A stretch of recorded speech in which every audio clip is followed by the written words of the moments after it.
Welcome back and welcome to our book club, The Social Chapter. Today we're discussing one of the most talked about memoirs of the year, Jessica Simpson's Open Book. And joining us is our book club president, Jess. Jessie, why don't you give us a synopsis?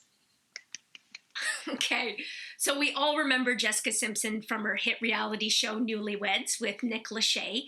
Well, since then, she went on to launch her billion-dollar clothing collection, which is actually the most successful celebrity licensing brand in history. But if you think you know her, this book will make you think again because she gets personal about everything. I'm talking relationships, money, addictions, family. You name it, she's going there. The memoir, as we know, is called Open Book. So it was only fitting that we sipped on a bottle of fruity and refreshing open Pinot Grigio. Open wines are all about authentic, real-life connections. And just like this book, this wine was really juicy and left us wanting more. Cheers to that, my friend. And the great price point, because it's only $13. Cheers.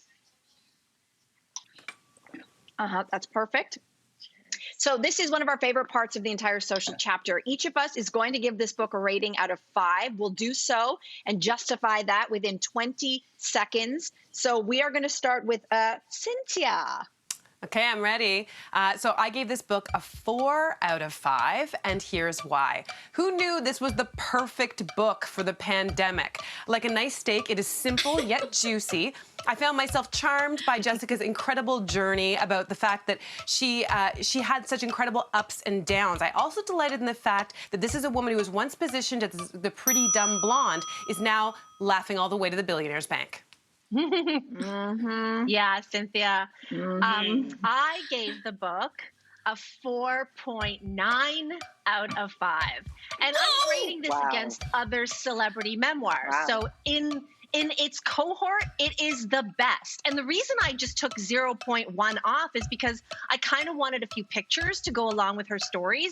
Jessica Simpson is a great storyteller, and she is hilarious. And that combination, in comparison to her colleagues, means she's better than all of them. Wow. Okay, so I gave this book a 4.5 out of 5, and here's why. I completely judged this book by its cover, and I was completely wrong. I thought, what could a pop princess offer? What grand opinions on life could she offer? Turns out, a lot. I mean, this book was honest, it was open, as the title suggests, and she goes deep. She names names, and I loved all of it.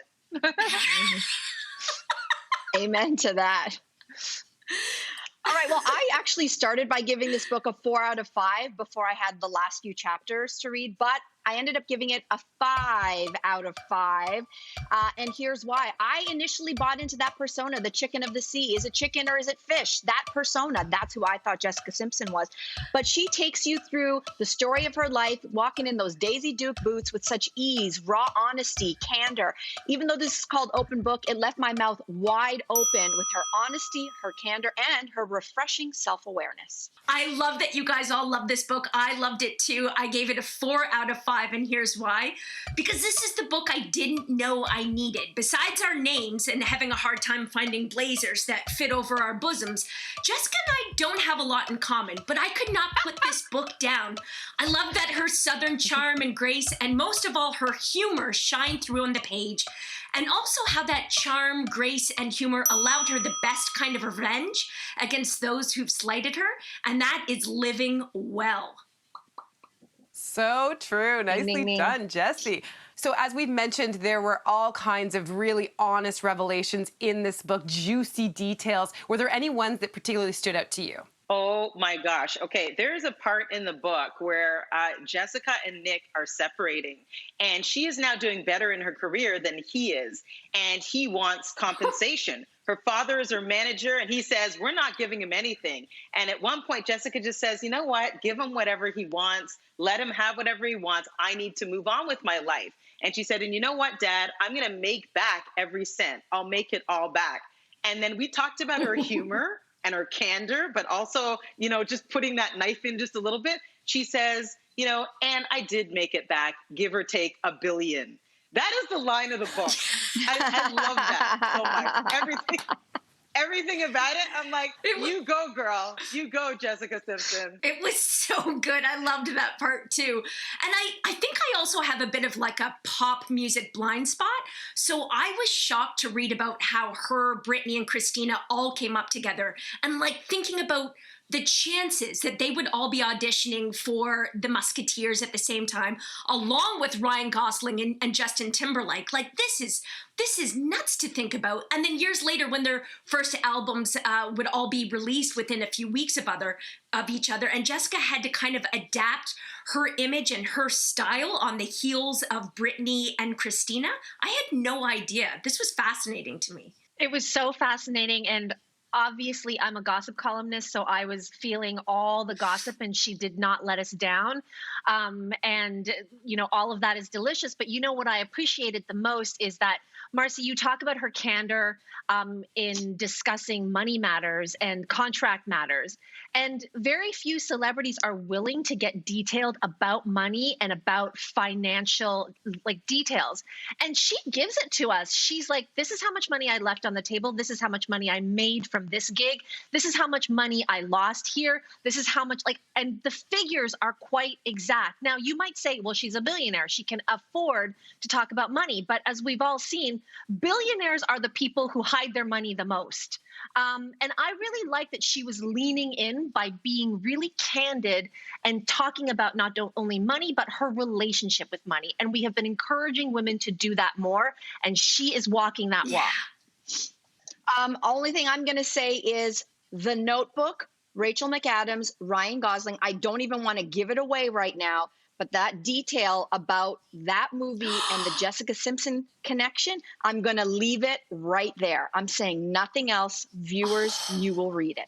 It's a good tease. I really appreciated, we've talked about her honesty, and her honesty in particular about failures. Failures when she choked several times. You mentioned, Jess, the Mickey Mouse Club. She really failed. She had so much pressure on her, from both her parents and her managers. Everyone's, wanting her to be this big star. And sometimes I feel like Jessica was really struggling with that pressure. And another thing is her being very open about her body image struggles. Like Lainey, I was lamenting that there weren't pictures in this. So I was spending a lot of time on my phone, Google image searching images. And so she shared that incredible moment where she came out and she was wearing what became known as sort of the mom jeans. And she wasn't a big girl by any means, but she wasn't as tiny as she had been in years past. And the media and, tabloids really just raked her through the coals. And she said, I felt really good about myself up there. But then after that, it sent her on this spiral with her body weight. And I love that she's now really, really embraced, again, her life and her body and the stories to go with it. I think she's just a really great role model on so many levels for women. Totally agree, Sin. But now it's time to reveal our next social chapter selection. We're revisiting a classic that may already be on plenty of your bookshelves at home, and if it isn't, it's available for free on plenty of library and book apps. I'm talking about Jane Austen's Sense and Sensibility. So this is Austen's first book that she ever published back in 1811, and it's about two sisters looking for their perfect matches in love. And essentially, it's almost like a meditation on whether you use your heart or your head to find it. Now, I just want to put out there that Ang Lee's adaptation of Sense and Sensibility is now on Crave, and it stars Kate Winslet and Emma Thompson, who also wrote the screenplay. And it is, in my humble opinion, one of the best book adaptations I've ever seen. I'm not saying that you watch the movie and don't read the book, but I am saying it is great supplementary material. Very nice. Well, we're going to stick with the theme of romance in our next beverage selection as well. We will be enjoying our next novel with this beautiful bottle of Saintly Rosé. We certainly hope that you will enjoy a little drink along with us as we read our next book, so make sure you grab this. And if you are joining along in this journey, use the hashtag #TheSocialChapter as well. This ends this chapter of this show, but we will be right back right after this.